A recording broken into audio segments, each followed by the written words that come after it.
turakwitabye karamenya gasani kuko uduhamagaye kubera impuhwe zawe nyinshi. Ku izina ry'Imana Data na Mwana na Roho Mutagatifu, amen. Amahoro bana b'Imana, nimuhumure, Imana iradukunda, iraduhamagaye kugira ngo tuyisingize. Kuri uwa kane cyumweru cya kane cy'igisibo, tariki 23 Werurwe 2023. Isomo rya mu gitabo cy'imuka Misiri, umutwe wa 32 umurongo wa 7 kugeza ku 14. Musa yari akiri ku musozi wa Sinayi, maze Uhoraho aramubwira ati, hoga imanuka kuko umuryango wawe, wa muryango wavanye mu gihugu cya Misiri wihumanyije. Ntibatindiganyije guteshuka inzira nari narabategetse. Bihimbiye ikigirwamana cy'ikimasa, bapfukama imbere yacyo, maze bagitura ibitambo bavuga ngo, Isiraheli, dore imana zawe zakuvanye mu gihugu cya Misiri. Uhoraho abwira Musa ati, ndabona neza ko uyu muryango ufite ijosi rishingaraye. Ubu ngubu noneho ndeka, maze uburakari bwanjye bugurumane mbarimbure. Nyamara wowe nzakugira ihanga rikomeye.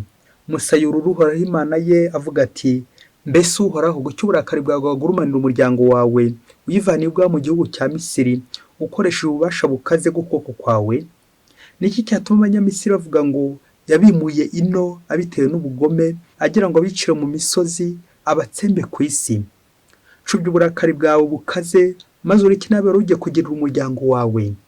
Wibuke indahiro wirahira ubwawe usezeranya Aburahamu na Izaki na Yakobo abagaragu bawe, ugira uti, nzagwiza urubyaro rwanyu nk'inyenyeri zo mu kirere, kandi iki gihugu navuze cyose nzagiha abana banyu, maze bagitunge ingoma ibihumbi. Nuko Uhoraho yisubiraho, areka inabi yari yashatse kugirira umuryango we. Iryo ni ijambo ry'Imana. Zaburi 106. Uhoraho uratwibuke, wowe ugira neza umuryango wawe. Uhoraho aranyibuke, wowe ugira neza umuryango wawe. Koko twaracumuye nk'abasokuruza bacu, twaragomye duteshuka inzira. Kuri Horebu bacuze inyana, bapfuka mbere y'icyo cyuma. Uhoraho ikuzo ryabo, bamusimbuza ishusho y'ikimasa kirisha ubwatsi. Bibagiwe batyo Uhoraho umukiza wabo, wakoreye mu Misiri ibintu bikomeye, ibitangaza mu gihugu cya Kamu, n'akataraboneka ku nyanja y'urufunzo. Yari mu migambi yo kubatsemba, iyo Musa intore ye atamwitambika imbere ngo abuze ubukana bwe kubarimbura. Uhoraho twibuke, wowe ugira neza umuryango wawe. Nyagasani Yesu nabane namwe. Amagambo yo mu Ivanjili ntagatifu kwanditswe na Yohani, umutwe wa 5 umurongo wa 31 kugeza ku wa 47. Muri icyo gihe Yesu abwira Abayahudi ati, ndamutse ari jye uhamya ibinyerekeyeho, icyemezo cyanjye nticyaba ari icy'ukuri. Hari undi uhamya ibyanjye, kandi nzi ko byo ahamya binyerekeyeho ari ukuri. Mwebweho mwatumye kuri Yohani, maze abaha ubuhamya bw'ukuri. Njye sinkeneye umuntu uhamya ibinyerekeyeho, ahubwo ibyo mbivugiye kugira ngo mukire. Yohani yari itara ryaka rimurika, maze muhimbazwa n'urumuri rwe mu gihe gito. Njye mfite icyemezo kiruta icya Yohani, kuko ibikorwa Data yampaye gukora ari byo nkora, kubirangiza akaba ibyo bihamya ko Data yantumye. Kandi Data wantumye ni we ubwe uhamya ibyanjye. Ntimwigeze kumva ijwi rye, kandi ntimwigeze mubona n'uko asa. Byongeye n'ijambo rye ntiribarimo, kuko mutemera uwo yatumye. Mushakashakira mu byanditswe mwibwira ko ariho musanga ubugingo bw'iteka, nyamara nibyo bihamya ibinyerekeyeho. Ariko mwanga kunsanga ngo mugire ubugingo. Ikuzo ryanjye sindikesha abantu, ariko mwe ndabizi, nta rukundo rw'Imana mwifitemo. Njye naje mu izina rya Data, maze ntimwanyakira, ariko nihagira undi uza ku giti cye muzamwakira. Mwashobora mute kwemera, kandi buri wese amaranira guhabwa ikuzo na mugenzi we, mudashaka ikuzo mwahabwa n'Imana yonyine? Ntimugire ngo ninjye uzabarega kuri Data. Uzabarega ni Musa, kandi ariwe mwiringiye. Yaba mwemeraga Musa, nanjye mwanyemeye, kuko yanditse ibinyerekeyeho. Niba rero mutemera ibyo yanditse, mwakwemera mute amagambo yanjye? Iyo ni Ivanjili ntagatifu. Mwashobora mute kwemera, kandi buri wese amanira guhabwa ikuzo na mugenzi we, mudashaka ikuzo muhabwa n'Imana yonyine? Amen, amen, amen. Bakristo bavandimwe, Yesu Kristo akuzwe. Kristo araduhamagaye kugira ngo aduhe agaciro. Iyo tuje kuri buri munsi, tuba tuje gusenga, tuba tuje gusingiza Imana. Nawe rero kuramo inkweto yawe aho uri hose, maze twegera Imana nk'uko na Musa nawe yajyaga kubonana n'Imana, yakuragamo inkweto, yandi yuko n'Imana yamubwiye iti, kuramo inkweto zawe kuko ahangaha uhagaze ari ahantu hatagatifu. Natwe rero umutima wawe ni ahantu hatagatifu uhurira n'Imana. Reka natwe duhure n'Imana muri aka kanya. Amasomo kiliziya byacu duteguriye aradufasha kuzirikana ku bwoko bw'ibigirwamana bitubuza gusenga. Ubwo Nyagasani aza gutubwira ati rekura ibigirwamana maze usenge Imana y'ukuri. Bajya bavuga ko buri wese agira ibigirwamana bye. Ese ibigirwamana ni iki? Ikigirwamana ngo ni ikintu cyose ukunda kandi ukaba utakiburira umwanya ukagitaho igihe cyawe, mbese ukagisenga. Ngiki ikigirwamana. Ikintu cyose utajya uburira umwanya ujye umenya ko ariyo Mana yawe. Hari ubwoko bwinshi bw'ibigirwamana. Ushobora kugira ikigirwamana cy'ibintu, ushobora kugira ikigirwamana cy'abantu, icy'icyubahiro cy'ubutegetsi, ndetse passion, umugukora, umugore, umugabo, impano ufite, byose bishobora kubera ikigirwamana. Ariko reka dusuzume ubwoko bubiri bw'ibigirwamana bwagaragaye muri amasomo yombi. Ikigirwamana bintu n'ikigirwamana muntu. Ikigirwamana bintu cyagaragaye mu isomo rya mbere, naho ikigirwamana muntu cyagaragaye mu ivanjiri y'uyu munsi. Ubwo twumvise mu ivanjiri y'uyu munsi Yezu Kristo abajwe nuko abo mu gihe cye, generasiyo ye, batari kumwemera. Rero Yezu Kristo akabanenga uburyo batumvise Musa. Byumvikana amategeko ya Musa, umuntu watumwe n'Imana. Uyu Musa uvugwa mu isomo rya mbere akaba nanone yerekeza kuri Musa mushya ari we Yezu Kristo. Mu gihe igitabo cy'imuka Misiri kitubwira uburyo Abisirayeli batumvise Musa, Musa wa kabiri mu ivanjiri nawe ni Yezu Kristo, aho mu gihe cye nawe ntibamwumvise. Nk'uko kumva ibintu, nk'uko twumva n'abantu, ariko Imana yo ntituyumve, ntitwumve intumwa z'Imana. Kandi Imana ibishaka kugira ngo idukize nuko tukohoka ku bigirwamana, tukohoka ku bintu ndetse n'abantu, aho bose batubuza gusenga Imana nyakuri, la monotheisme. Twumvise mu isomo rya mbere uburyo Abayisiraheli badukira ibigirwamana, ikimasa cya kintu nyine twavuze bakakihindura ikigirwamana. Umunsi turumva Imana ituma kuri Musa vuba bwanga ati hogi hogi hogi, wa muryango wawe wihumanyije. Amen. Uko niko natwe Nyagasani agenda dutuma abahanuzi, intumwa ze, ati uri mu biki, uri gukora ibiki, cyane cyane igihe nishoye mu byaha, nishoye mu ngeso mbi, ibintu bikantwara umutima, ngaherera mu gushakashaka ibintu, ariko Imana nkayiburira umwanya. Ibyo ni ibigirwamana ndimo. Rero uyu munsi nuguhunga ibigirwamana bintu bimbuza kwegera Imana, bya bindi koko bipfundikira Imana, bya bindi nohokaho, maze Imana yo nkayiburira umwanya, ngo kwicara imbere y'ibigirwamana nkabiramya. Igihe cyose mfashe gahunda zose Imana nkayikura mu buzima bwanjye, amasaha yose y'umunsi nkaba ndi kwiruka ku bintu, ndi gushakashaka ibintu, ariko Imana yo nkayiburira umwanya. Uko no gusenga ibigirwamana, uko no gusuzugura Musa, uko no gutumvira Musa, uko no gutumvira intumwa y'Imana, bikaza kurangira koko mbuze Imana, umutima wanjye ugeze habi. Tuzirikane cyane cyane urugero rwa Musa wishyira mu mwanya w'imbaga, agatakambira imbaga nubwo iri mu kababaro, nubwo imbaga ifite ibiti mu matwi ndiri gushaka kumva, ariko Musa akicisha bugufi imbere y'Imana agatakambira imbaga. Nguko umuyobozi, nguko umutegetsi, nguko ushinzwe abantu ugomba kujya batakambira ukabasoza ku Mana, kaba n'igihe bacumuye. Musa rero utakambira imbaga kubera ibyaha by'imbaga, aratwerekeza ku musaserdoti nawe mu gitambo cya misa ndetse no mu isengesho n'ahandi hose utakambira ikoraniro ry'Imana, kuko tuba turi abanyabyaha. Uyu Musa kandi usuzugurwa agatwerekeza nanone kuri Musa mu ivanjiri y'uyu munsi, Musa mushya Yezu Kristo, aho mu gihe cy'abatemeye Yezu Kristo yakoze ibitangaza byinshi. Akiza abarwayi, wa murwayi wari amaze imyaka 38 atagira umujugunya mu cyuzi, ariko Yezu Kristo kumvise muri no minsi uburyo yamukijije, nuko akamubwira ati fata ingobyi yawe witahire.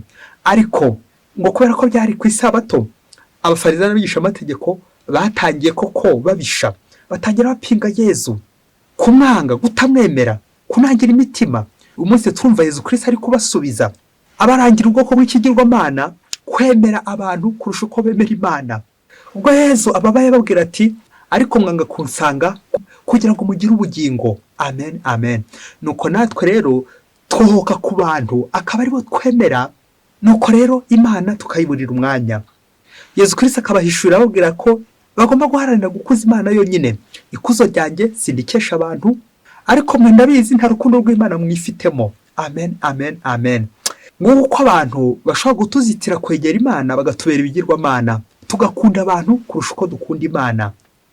Mukristo muvandimwe, kigirwamana bintu ugezeho ukihambura, kigirwamana muntu cyangwa abantu ugezehe ukihambura, kugira ngo koko werekeze ku Mana yonyine abe ari urangamira kandi abe ari usenga gusa. Rya tegeko rya mbere mu mategeko y'Imana, urajya usenga Imana imwe gusa, aba ari kunda gusa. Iryo tegeko akenshi uzasanga tujya turyica igihe twikundira ibintu kurusha Imana, igihe twikundira abantu kurusha Imana. Nuko rero icyari isengesho kigahinduka kuramya ibigirwamana, gusenga ibigirwamana. Ikigirwamana ni iki? Ni ikintu cyose ukunda utaburira umwanya. Nze gukora urutonde rw'ibigirwamana mfite iwanjye, bya bindi bimbuza gusenga byose. Igihe ngiye mu isengesho nshobora gusenga neza, cyangwa koko nkomeza kujyana n'ibyo bigirwamana byanjye. Kandi byaba umunsi umwe hirya kure cyane muri Afurika, ngo umubikira ngo akundaga gushengerera, kandi kuko yitwara neza, yitonda, ari umuntu mwiza pe. Nuko rero agera imbere y'isakramento ari gushengerera, akumva ijwi rimubwira amagambo ane akurikira rigira riti: isengesho imyaka 10 rekura Shitani. Nuko amagambo ko arane, umubikira akakomeza agenda yishishozaho, ariko kumva ntacyo amubwiye. Nuko akikomereza isengesho.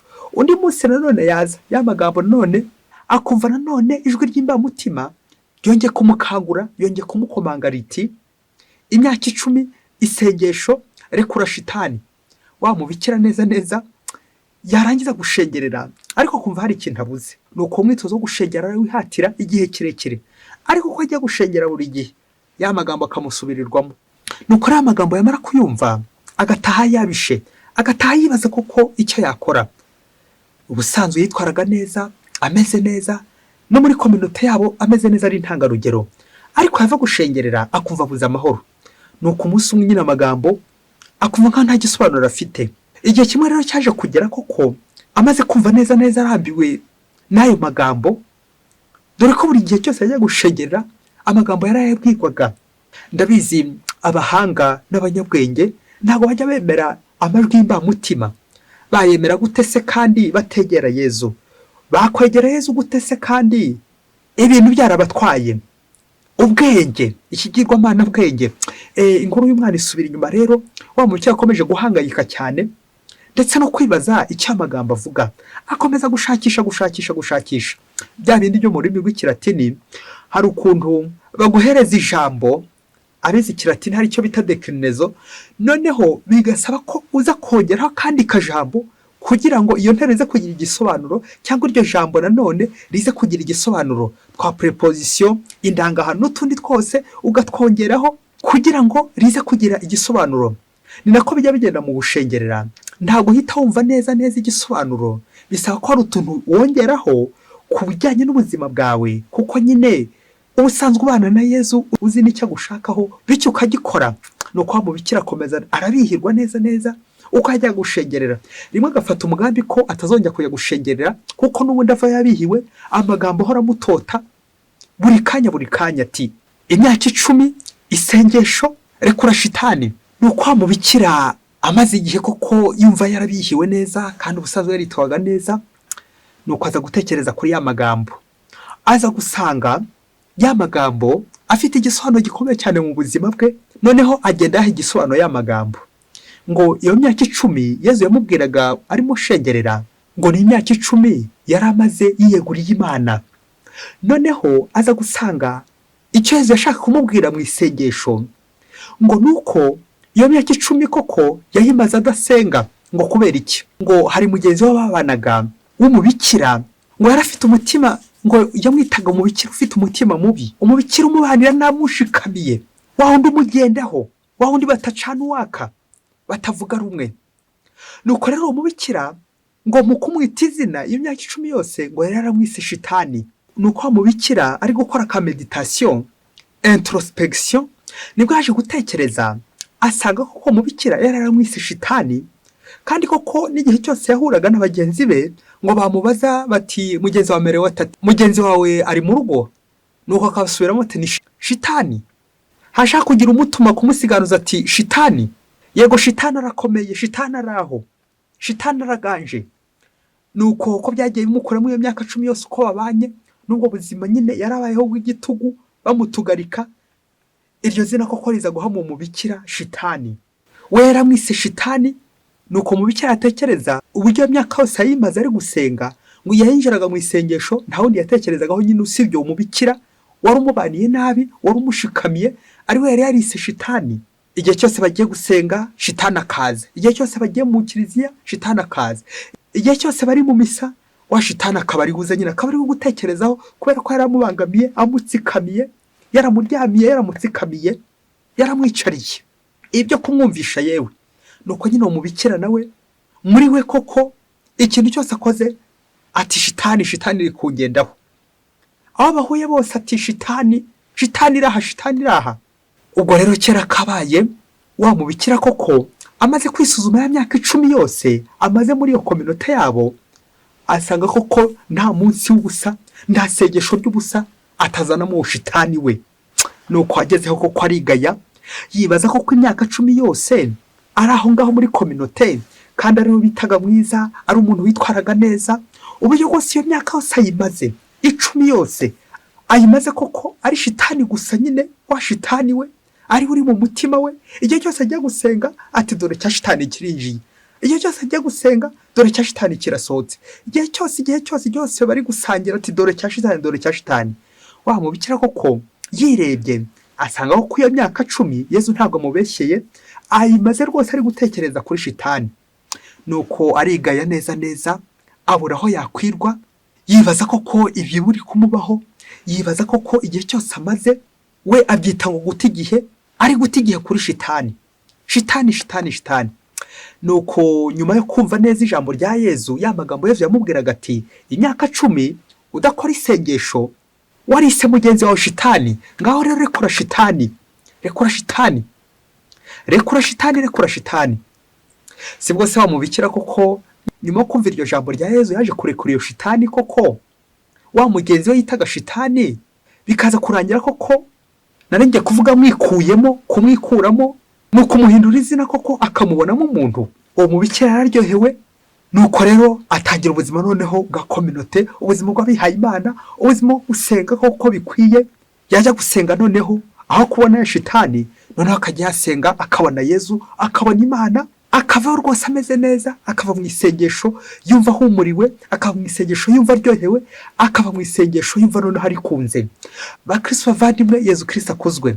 Nawe niba ushaka gusenga Imana by'ukuri, rekura Shitani. Maser frere, padiri, wasanga nawe muri community yawe warihaye Imana ukamara imyaka 10, 20 yewe, pourquoi pas 30 ans, ariko usenga Shitani udasenga Imana. Hari umuntu wise Shitani muri wowe, ari usenga ngo arakugendaho, ari we buri gihe washyize mu mutima wawe, wajya gusenga ukabona Shitani koko yitambitse imbere yawe. Kubera iki? Niyo wayiremeye nyine, wiremeye Shitani kacyagirwa Imana koko cy'ikimasa twumvise mu isomo rya mbere, ukimika mu mutima wawe ngo niyo Mana yawe. Tukabona ko hari ubwoko bubiri bw'ibigirwa Mana.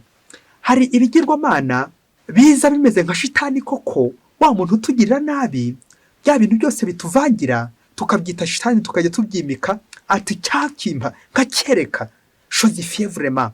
Umwanzi wagahinduka ikigirwa Mana ku buryo umutaho igihe wajya gusenga ikigirwa Mana kikaba kiparitse mu mutima wawe, ubwo isengesho bikabirarangiye. Umwanzi wawe buri gihe ni ugutonda, buri gihe ni ukuvugaho, yitambitse nyine mu isengesho, Imana ntukiri kwibona, ahubwo uri kubona umwanzi wawe. Ubwoko bwa kabiri bw'ikigirwa Mana ni umuntu dukunda, ukamwishyiramo ukamwimariramo, ariko urukundo ruhese, urukundo rw'umubiri.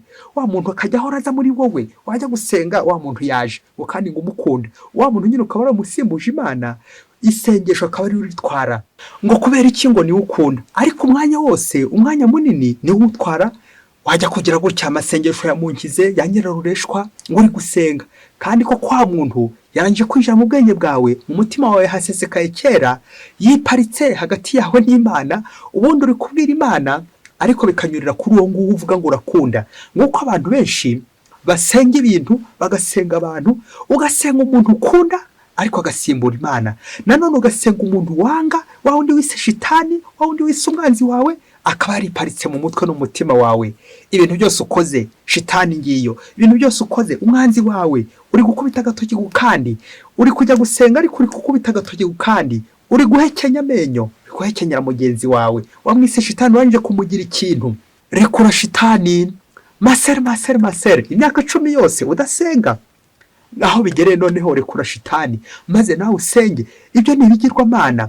Warangiza ngo narihaye Imana, warangiza ngo nduwihaye Imana, kandi koko hari abantu wihaye wasanga warihaye shitani. Kubera iki wise mugenzi wawe shitani? Mwagiye umwita umusega, undi umwita shitani, undi umwita imbwa, n'andi mazina menshi wagiye uhimbira mugenzi wawe. Kubera iki?